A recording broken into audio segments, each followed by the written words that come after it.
हाय मुलांनो, आज आपण नेक्स्ट प्रॉब्लेम बघणार आहोत.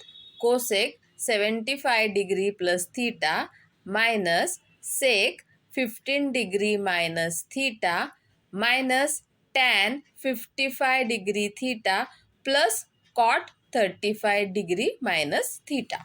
तर हा सम सॉल्व करताना आपल्याला फॉर्म्युले लर्न पाहिजेत.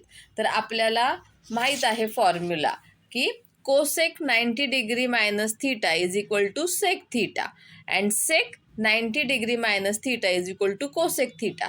तर हा फॉर्म्युला आपल्याला इथे यूज करायचा आहे. तर तुम्ही फर्स्ट कोसेकच्या जागी सुद्धा हा फॉर्म्युला यूज करू शकता किंवा सेकच्या जागी सुद्धा. तर मी इथे सेकच्या तिथे यूज करणार आहे. यंदा ही जी टर्म आहे कोसेकची ती ॲज इट इज लिहून ठेवायची आहे. तर cosec 75 degree plus theta as it is. आता आपण या सेकला कशा प्रकारे लिहू शकतो? तर इथे कोसेक आहे, तर आपल्याला ह्या सेकला कोसेक मध्ये लिहायचं आहे. तर आपण कसं लिहू शकतो? Sec theta is equal to काय असतो? Cosec 90 degree minus theta. बरोबर? म्हणजेच हा झाला सेक आणि ही जी पूर्ण टर्म आहे की नाही, तर यालाच आपण थीटा कन्सिडर करणार. तर हा झाला सेक थीटा. तर सेक थीटा आपण कसं लिहू शकतो? तर कोसेक 90 डिग्री मायनस थीटा. आता इथं थीटा फक्त थीटा नाहीये, तर तो आहे 15 डिग्री मायनस थीटा. समजलं? तर याला आपण असं कन्वर्ट केलेलं आहे, अशा प्रकारे लिहिलेलं आहे, जेणेकरून आपल्याला हे प्रॉब्लेम सॉल्व्ह करता यावा, अजून सिम्प्लिफाय व्हावं त्यासाठी. ठीक आहे. सेम आपल्याला आता टॅन मध्ये पण तसंच करायचं आहे. तर हे लिहिलं. पुढे काय आहे आता? टॅन. मी ते खाली लिहिते. Minus tan as it is लिहिला. Tan 55 degree plus theta plus, आता या कॉटला आपण टॅन मध्ये लिहिणार आहोत. आता याला पण आपण थीटा लिहिणार आहोत आणि हा झाला कॉट थीटा. आता कॉट थीटाचा फॉर्म्युला काय आहे आपल्याकडं? तर cot theta is equal to tan 90 minus theta. बरोबर? 90 डिग्री मायनस थीटा. मग आपण ह्या कॉट थीटाला कसं लिहू शकतो?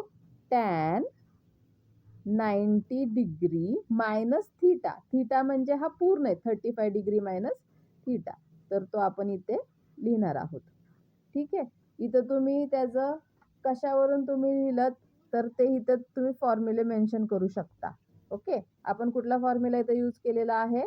तर sec theta is equal to cosec 90 minus theta. Okay, 90 degree.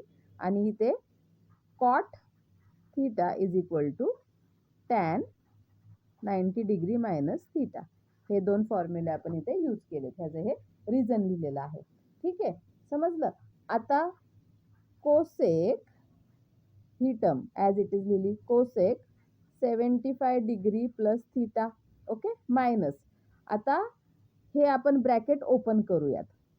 काय होणार आहे ते मग?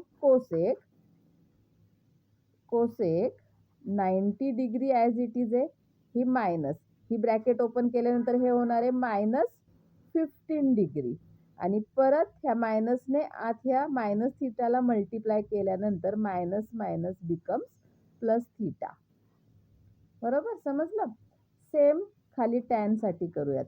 Tan 55 degree plus theta plus tan 90 bracket open minus 35 degree आणि minus minus theta becomes plus, हा मायनस मायनस थीटा झाला प्लस थीटा. अजून सिम्प्लिफाय करा. Cosec 75 degree plus theta minus cosec. आता ह्या आपण इथे सबट्रॅक्शन करूयात. 90 degree minus 15 degree 75 degree plus theta minus tan 55 degree plus theta as it is plus tan 90 degree minus 35 degree येतात 55 degree plus theta. Okay.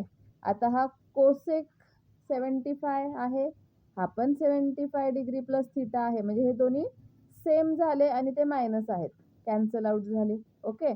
आणि minus tan 55 degree theta plus tan 55 degree theta. तर हे सुद्धा काय झाले? Cut झाले. तर आपला आन्सर आलेला आहे 0. समजलं? तर अशा प्रकारे हे आपण सॉल्व केलेलं आहे.